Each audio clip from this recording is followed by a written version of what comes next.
शराबबंदी जो नीतीश कुमार का ड्रीम प्रोजेक्ट है, जिसे लेकर नीतीश कुमार बेहद संजीदा हैं, जिसके लागू हुए 5 साल से ज्यादा का वक्त हो गया, वो शराबबंदी जिसकी चर्चा बिहार के सीएम हर मौके पर, हर सभा में करते हैं, वो शराबबंदी को सफल बनाने या यूं कहें कि लागू कराने का जिम्मा पुलिस को दिया गया, लेकिन उसी महकमे के कुछ लोग इसे फेल करने में लगे हुए हैं।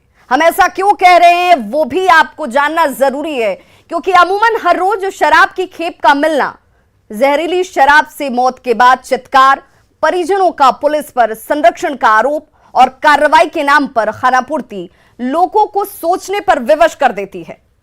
कानून बनना और कानून का पालन करवाना किसी सपने को सच करने के लिए बेहद जरूरी है, और शराबबंदी जैसे मुख्यमंत्री नीतीश कुमार ने महिलाओं की मांग पर बिहार में राजस्व का एक बड़ा और भारी नुकसान होते हुए भी जानकर भी लागू किया, वो धरातल पर सफल क्यों नहीं हो पा रही? वो शराबबंदी जिसके लिए कड़े कानून का प्रावधान है, जो कहते आए हैं कि जिनके इलाके में शराब पाई जाएगी वहां के पुलिस अधिकारियों पर कार्रवाई होगी, 10 साल तक उन्हें थानों में तैनात नहीं किया जाएगा, लेकिन तमाम प्रावधानों के बावजूद शराब बिहार में पहुंचती भी है, लोग पीते भी हैं, और कड़वी सच्चाई ये कि इससे लोगों की जान भी जा रही है। और इसीलिए बहस बिहार की में आज हमारा सवाल, या यूं कहें कि यह सवाल बिहार का है कि शराबबंदी पर नीतीश की सुनो वर्दी वालों।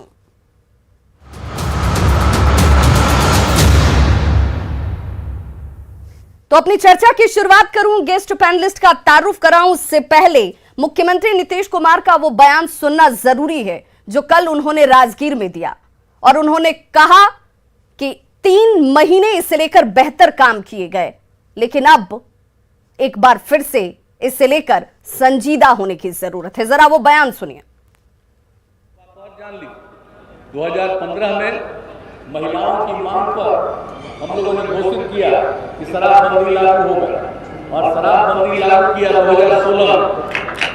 अब वो जब लागू हो गया 1 अप्रैल से 2016 में, अब उसके बाद ये महिलाओं की मांग पर हुआ, और ये महिलाओं की इच्छा थी, उसी को ध्यान में रख करके किया गया, और बराबर हम लोग करते रहे। कुछ ना कुछ कितना भी करिए, बाएं दाएं गड़बड़ करने वाला तो होता ही है, रोज कुछ लोग पकड़ा रहे हैं। हम सबको याद दिला देना चाहते हैं कि जब लागू किया था तो 3 महीना कितना बढ़िया से एक चीज को नियंत्रण किए थे। तो जैसे शुरू का 3 महीना नियंत्रण किए थे, आगे भी उसी प्रकार से इसको एक चीज को देखना चाहिए और हर प्रकार से करना चाहिए। और आज इसी विषय पर चर्चा के लिए हमारे साथ गेस्ट पैनलिस्ट जुड़ चुके हैं। उनका तारुफ मैं सबसे पहले कराती चलूं। इज्जा यादव, प्रवक्ता आरजेडी, आपका बहुत बहुत स्वागत है इज्जा जी। अरविंद निषाद हैं जेडीयू की तरफ से प्रवक्ता, सर आपका भी बहुत स्वागत। अभयानंद, पूर्व डीजीपी बिहार, सर आपका भी बहुत स्वागत। और आरएस पांडे, रिटायर्ड आईएएस हैं, आपका भी बहुत बहुत स्वागत सर। सबसे पहले मेरा सवाल आरएस पांडे जी आपसे ही, क्योंकि कहते हैं कि सिस्टम को चलाना, सिस्टम को समझना और उसी सिस्टम को ग्राउंड पर इंप्लीमेंट कराना, ये तमाम चीजों के बीच कोऑर्डिनेशन बहुत जरूरी है, मॉनिटरिंग बहुत जरूरी है। आखिर नीतीश कुमार को ये क्यों कहना पड़ा? क्योंकि नीतीश कुमार की मंशा पर सवाल नहीं है, वो हर बार ये बार बार कहते हैं, चाहे वो कोई भी सभा हो, चाहे वो कोई भी मंच हो, वो ये बार बार कहते हैं कि शराबबंदी उनका ड्रीम प्रोजेक्ट है, और इससे क्या फायदे हैं वो भी हम जानते हैं। लेकिन आखिर क्यों 3 महीने शुरुआती के ही सफल रहे, उसके बाद वहां लैप्सेस नजर आने लगते हैं, वहां पर खामियां नजर आने लगती हैं, और उसे लेकर एक बार फिर से संजीदा होने की जरूरत है। आरएस पांडे जी।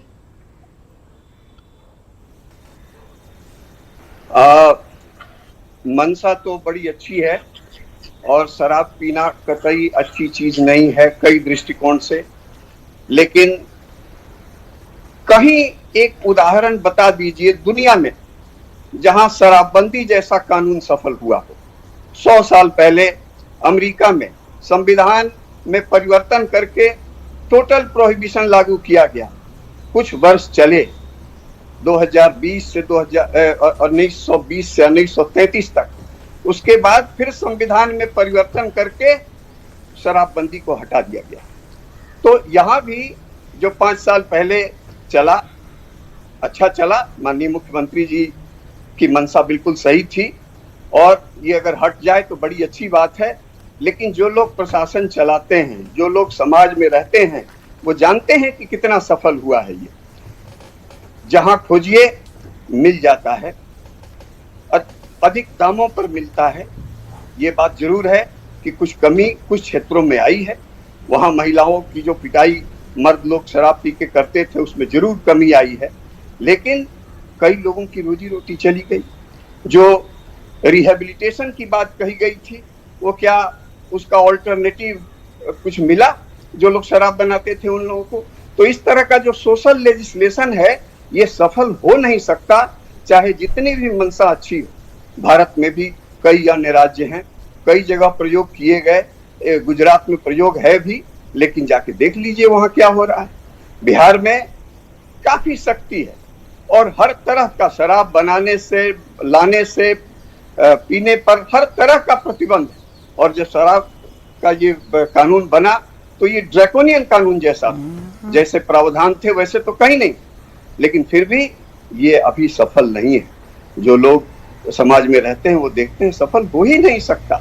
इसके लिए तो जैसे मुख्यमंत्री जी कहते हैं जनसंख्या नियंत्रण कानून, इसके लिए कानून बनाने की जरूरत नहीं है, शिक्षा देने की जरूरत है, लोगों को जागरूक करने की जरूरत है। शराबबंदी में भी वही बात है, जो शिक्षा देने की बात है, जो लोगों को जागरूक करने की बात है, जो रिहेबिलिटेशन की बात है, जो अल्टरनेटिव एम्प्लॉयमेंट देने की बात है जो लोग बनाते हैं। जब तक वो नहीं किया जाएगा, जो शराब नहीं पीते हैं वो समझते हैं कि नहीं पीना चाहिए इसलिए नहीं पीते, कानून है इसलिए नहीं पीते हैं, इनकी संख्या बहुत कम है।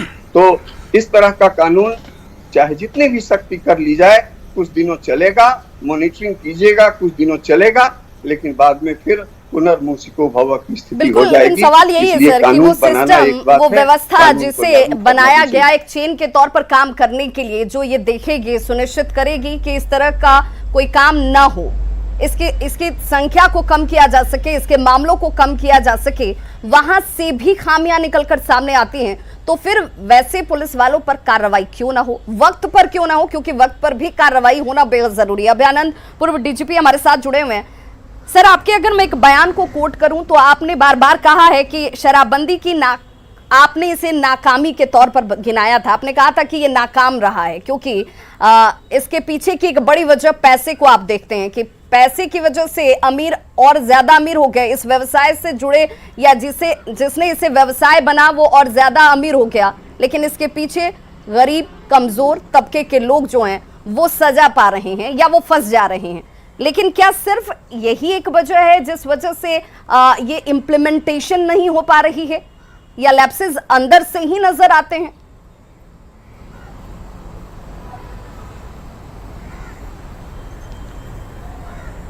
मैंने जो पुलिस में रह करके देखा कि कानून को अगर इनडिस्क्रिमिनेटली लागू किया जाए और रूथलेसली लागू किया जाए तो वो निश्चित रूप से काफ़ी हद तक सफल होता है। अगर डिस्क्रिमिनेशन होगा कि एक पर लागू होगा दूसरे पर नहीं होगा, या जो लागू करने वाला है वो भी अपने आप में समझे कि हम भी तो यही अपराध कर रहे हैं, तो फिर हम दूसरे के ऊपर कौन सा कानून लागू करें, तो फिर वो नहीं होता है। ये मेरी समझ रही है पुलिस में रह करके, और वो सिर्फ शराब के ही विषय में नहीं है, वो किसी भी कानून के विषय में है। तो सर, तो ये सुनिश्चित जो आपने अभी कहा सर, ये सुनिश्चित कौन करे? क्योंकि कानून तो सब पर बराबर इम्प्लीमेंटेशन के लिए बनता है, कहता भी यही है, फिर ये सुनिश्चित कौन करे कि ये सब पर एक समान लागू हो?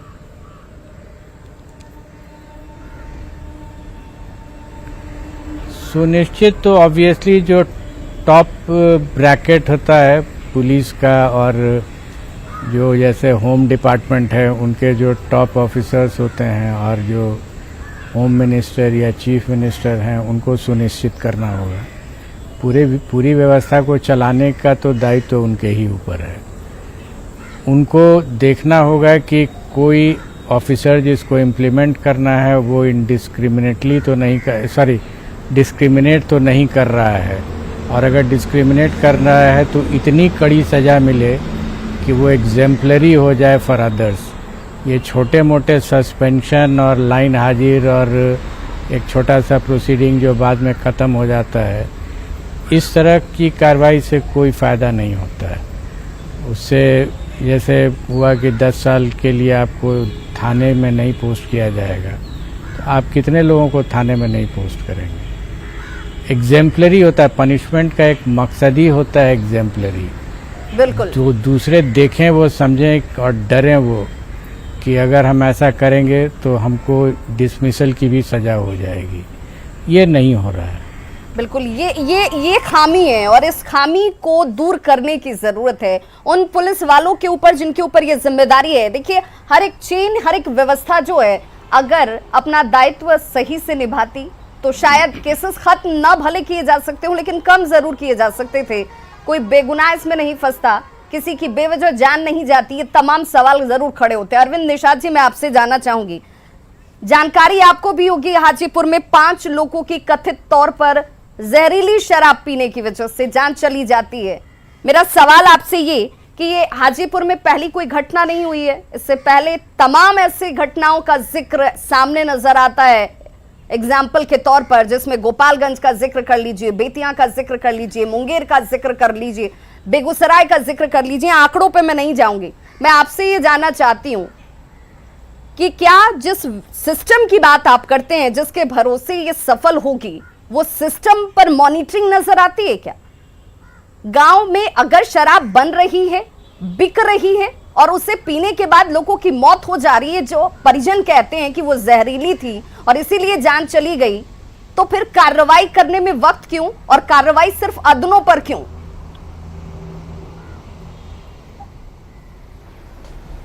विभा जी, देखिए, इस बिहार में और माननीय मुख्यमंत्री नीतीश कुमार जी की सरकार में कई प्रकार की कार्रवाइयां हुई हैं, जिसमें बड़े बड़े पदाधिकारियों पर कार्रवाइयां हुई हैं। हमारे इस पैनल में राज्य में बड़े पद पर कार्यरत रहे 2 व्यक्ति हम लोगों के साथ बैठे हैं, जिसमें एक आदरणीय अभयानंद जी और दूसरे RS पांडे साहब, जो भारत सरकार के पेट्रोलियम सचिव थे और जहां तक मुझे जानकारी है गत विधानसभा चुनाव में बिहार विधानसभा के वो सदस्य भी रहे थे।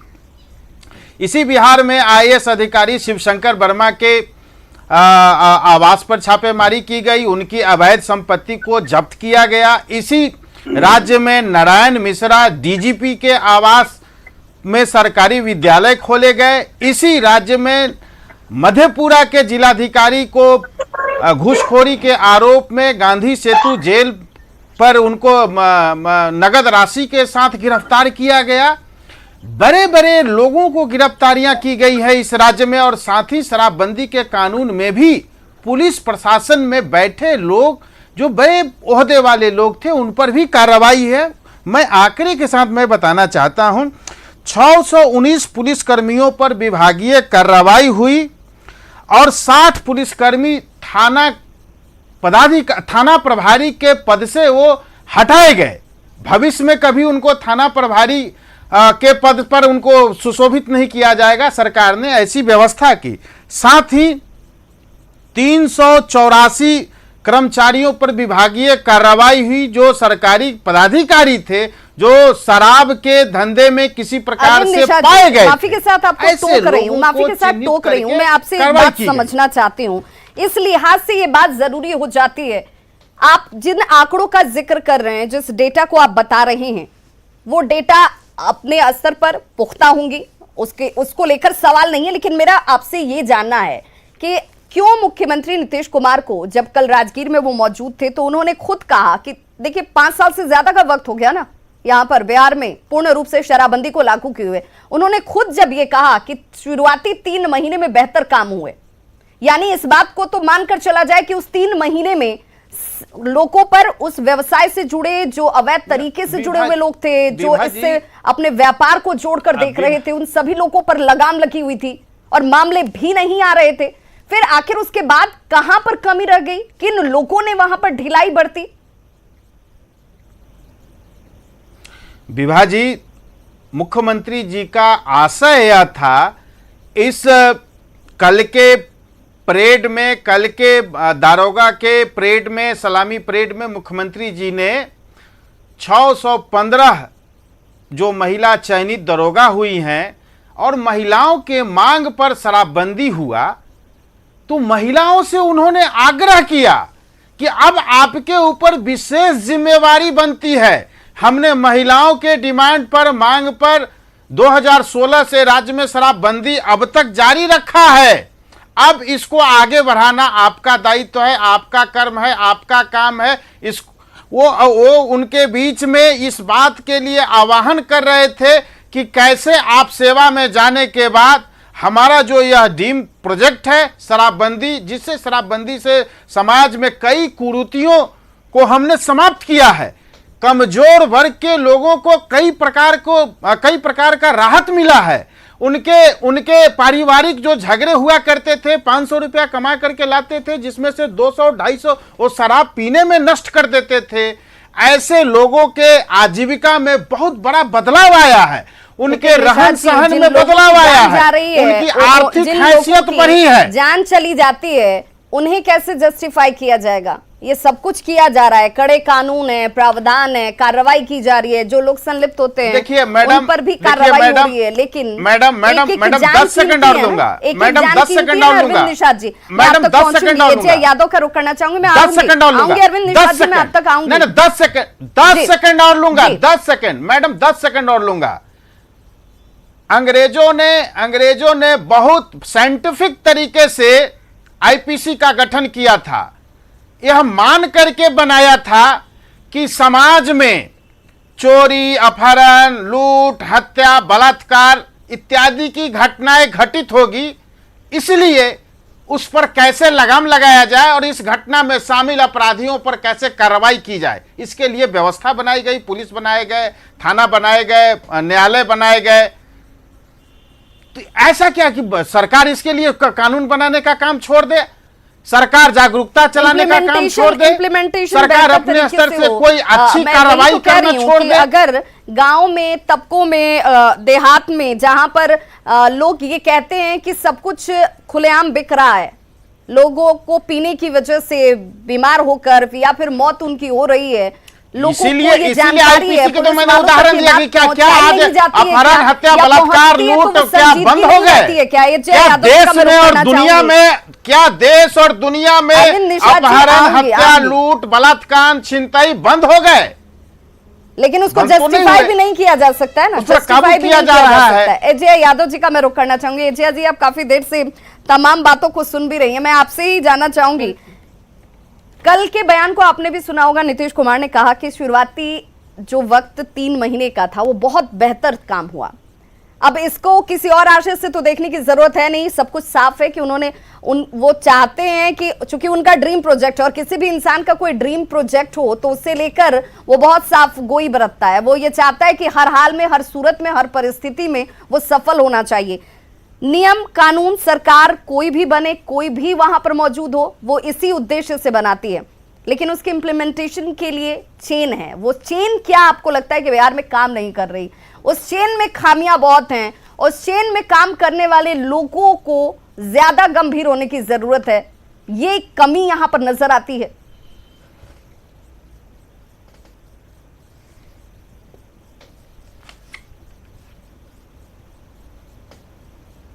एजिया जी, देखिए विभा जी, आप हाँ विभा जी, बात सही है कि 16 के बजट सत्र में मैं भी हाउस में थी जब बहुत राजी और खुशी के साथ राजद ने समर्थन दिया था और शराबबंदी बंद हुई, शराबबंदी बिहार में लागू हुआ था। उसके बाद 3 महीने राजद उनके साथ थी तो शराबबंदी बड़े अच्छे से बिहार में चला। वही जुलाई में जब वो राजद को छोड़ करके बीजेपी के साथ जुड़ गए, तब तो वो अपनी कुर्सी बचाने में लग गए, बीजेपी को बचाने में लग गए। जो भी लोग पकड़ाते थे शराबबंदी के केसेस में, उनको संरक्षण देने में लग गए। फिर इनका माइंड ही डाइवर्ट हो गया।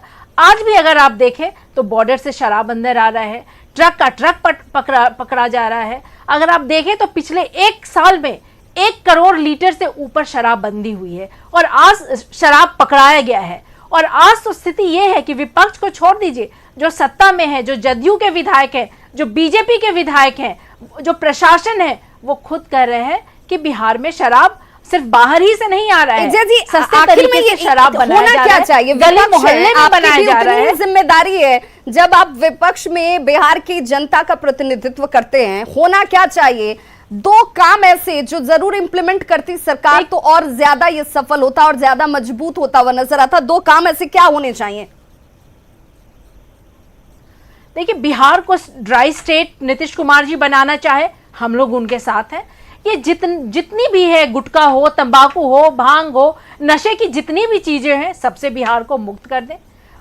और दूसरी बात, अगर आप चाहेंगे तो महिलाओं को वो सेफ्टी और सिक्योरिटी दें। अगर उनका ड्रीम प्रोजेक्ट है कि बिहार ड्राई स्टेट हो, उसी तो मैं चाहूंगी दिशा कि- में तो कल जया जी, कल राजगीर में जिन 615 दारोगाओं को, महिला दारोगाओं को जिम्मेदारी दी गई है, यही सोच तो है कि महिला सशक्त भी हो, महिला सशक्तिकरण के तौर पर उन थानों में वो भावना काम करे जिसे लेकर लोग अब तक सवाल उठाते रहे कि चक्कर काटिए अपने परेशानी को लेकर, अगर थाने में पहुंची तो कोई सुनता नहीं है, उस दर्द को समझता नहीं है। तो अब तो ये जरूर समझा जाना चाहिए कि जब महिला वहां पर मौजूद होगी तो वो एक माँ की पीड़ा को समझ पाएगी। अगर एक बच्चा अपने परिवार की परेशानी लेकर पहुंचता है तो वो ये ज्यादा बेहतर समझ पाएगी। अब इसी दिशा में इस कोशिश को देखा जाना चाहिए। बहुत बहुत शुक्रिया आप सभी गेस्ट पैनलिस्ट का हमारे साथ इस चर्चा में जुड़ने के लिए। और कोशिश, सरकार की नीयत साफ है कि यहां पर शराब पीकर कोई काल के गाल में न समाए, शराब से